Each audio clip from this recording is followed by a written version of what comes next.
Olá pessoal, Carlos Rota falando. Nesse vídeo eu vou falar um pouquinho sobre regulação de vias metabólicas para começar a integrar um conhecimento que a gente já espalhou durante toda a disciplina para vocês, certo? Bom, alguns princípios que são importantes serem lembrados.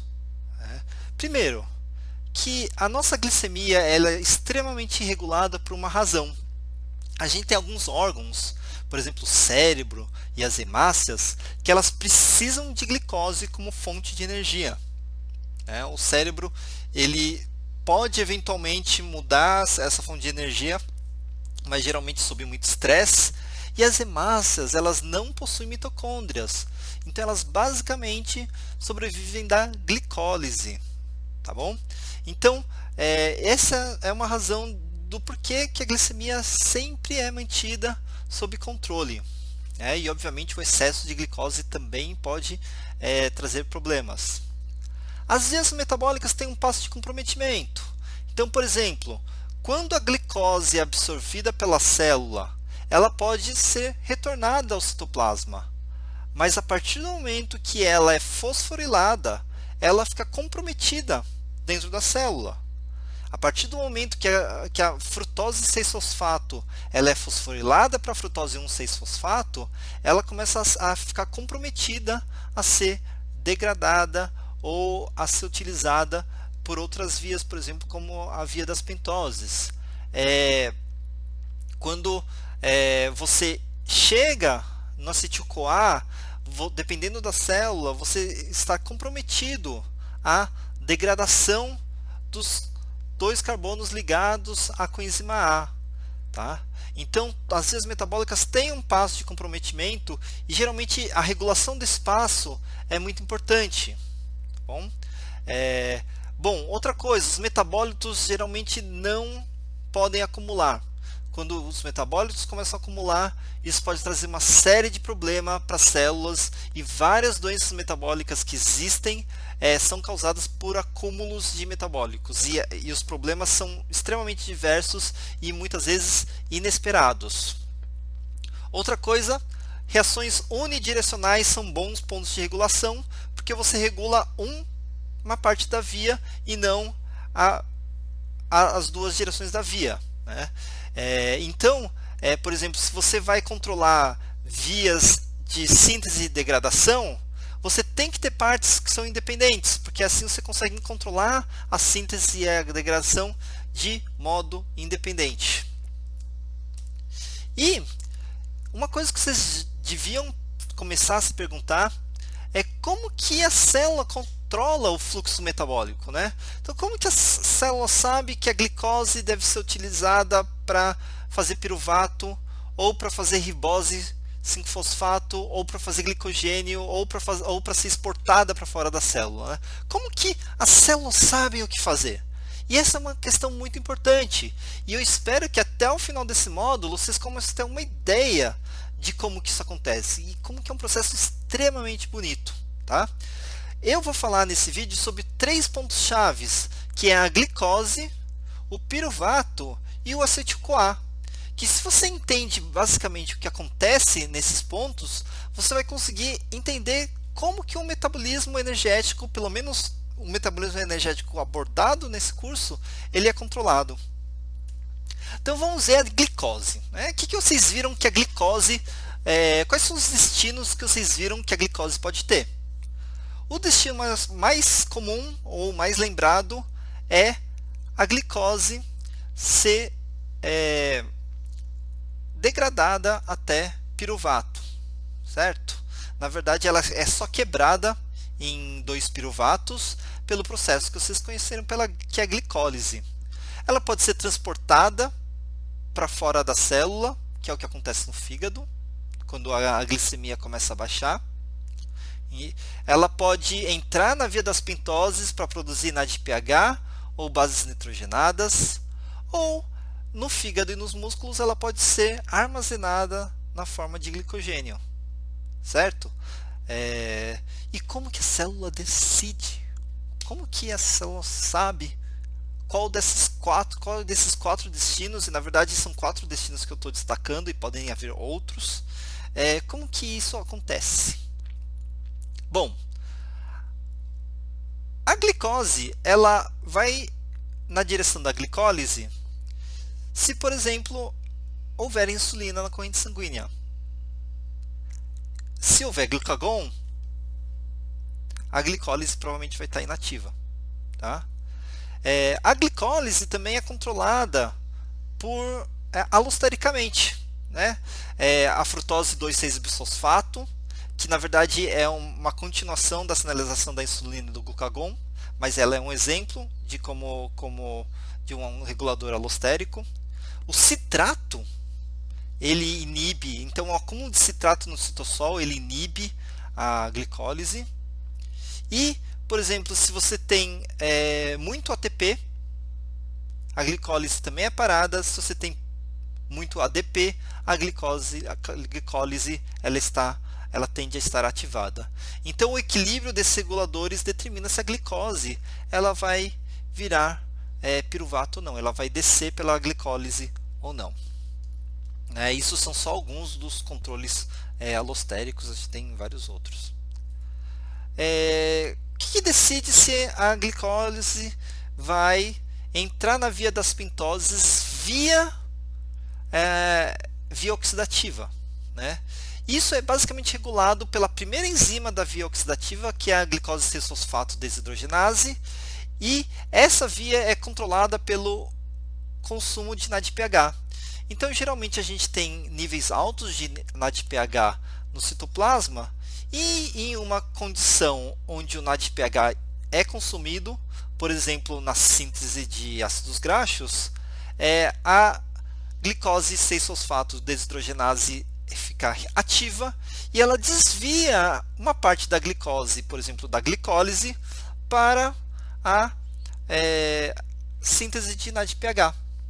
Outra ocasião é quando a célula necessita da síntese de bases nitrogenadas, né?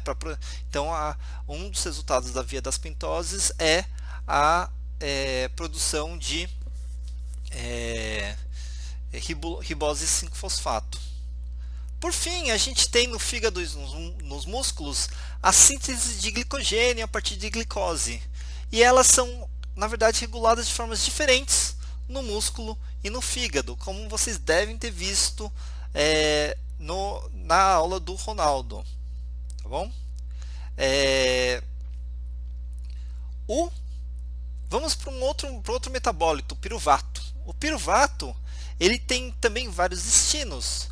Ele pode, por exemplo, virar lactato na fermentação anaeróbica. Ele pode virar acetil-CoA. Ele pode virar oxalacetato. Ou ele pode virar glicose, principalmente no fígado, isso via gliconeogênese. Então, quando que o piruvato vira lactato? Principalmente na ausência de oxigênio, quando vocês já viram que na ausência de oxigênio o ciclo de Krebs para, então o corpo ele passa a regenerar o NADH produzido na glicólise via produção de lactato.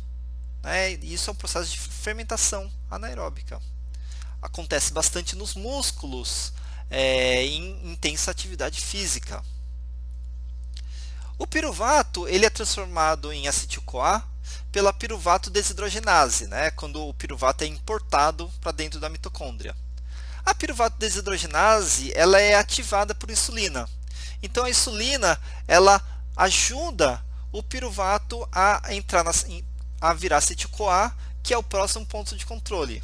Então a insulina até agora ela direcionou a glicose para o piruvato e o piruvato para o acetil-CoA. E o glucagon ele faz o caminho contrário, ele impede que o piruvato vire acetil-CoA e ele incentiva, por exemplo, no fígado, o piruvato a virar glicose de novo.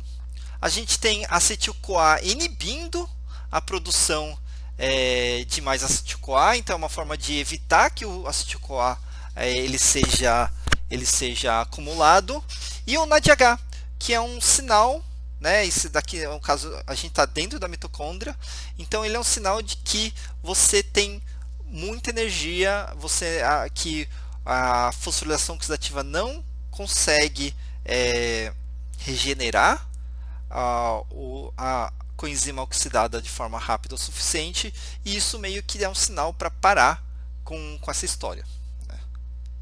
Bom, então a gente tem essa coisa curiosa do piruvato poder virar oxalacetato, né? O piruvato, quando ele entra no acetil-CoA, ele perde um CO2, então, e se o acetil-CoA entrar no ciclo de Krebs, então a gente tem uma entrada no ciclo de Krebs com 2 CO2 a menos, mas o piruvato pode entrar no ciclo de Krebs diretamente pela piruvato carboxilase. Isso geralmente acontece quando ocorre um acúmulo de acetil-CoA, certo? E o acetil-CoA ativa a piruvato carboxilase. Isso ajuda a produção de mais intermediários do ciclo de Krebs, e isso vai acelerar um pouco a velocidade do ciclo de Krebs. Então, quando você tem mais oxalacetato, você pode combinar mais acetil-CoA com oxalacetato, e isso pode levar ao acúmulo de citrato se o ciclo de Krebs ele não tiver coenzimas suficientes.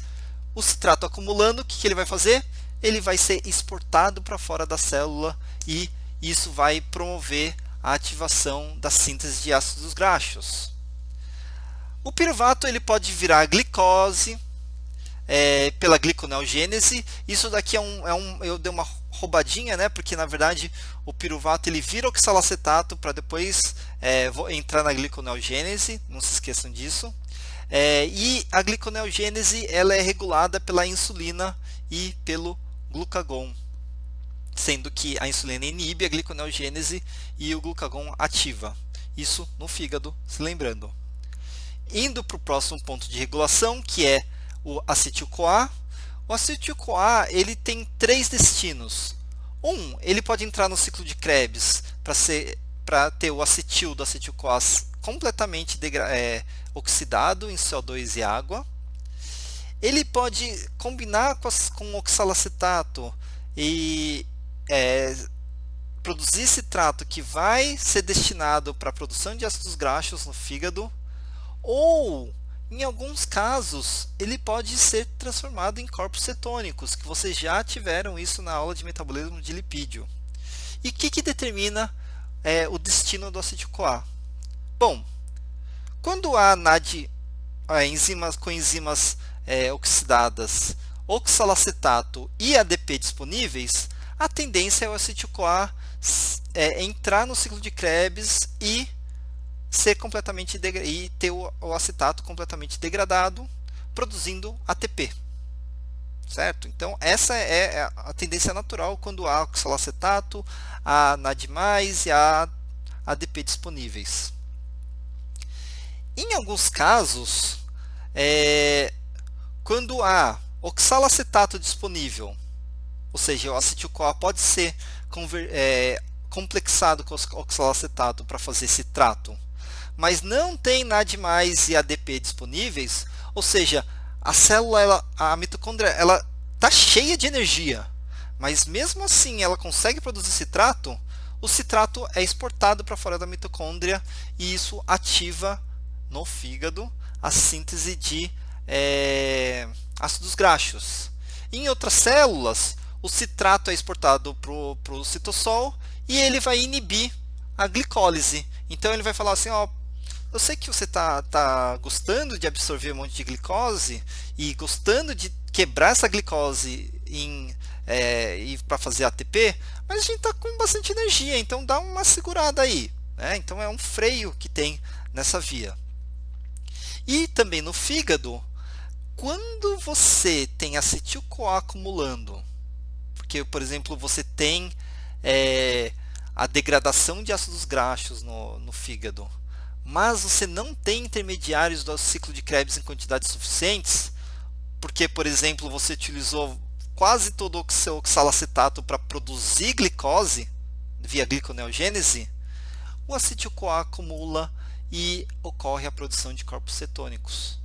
Então essa é uma condição bastante peculiar, porque você tem o acetil-CoA sendo produzido, ou seja, tem uma molécula energética sendo produzida, mas essa energia não consegue ser produzida dentro do ciclo de Krebs, porque em velocidade suficiente. Então o ciclo de Krebs está funcionando, mas ele funciona bem devagar e ele não dá conta da produção do acetil-CoA. E aí o acetil-CoA começa a ser complexado na forma de corpos cetônicos. Tá bom? Essa é uma aula que é um resumo do que vocês tiveram até agora das disciplinas, e é muito importante vocês entenderem essas partes para entender os próximos vídeos, tá bom? Então, só resumindo a aula, glicose, piruvato, acetil-CoA são importantes pontos de regulação do metabolismo energético, e entender como que isso acontece ajuda a entender como que o corpo se comporta nas diversas situações em que ele vai se encontrar, tá bom? Então, até mais.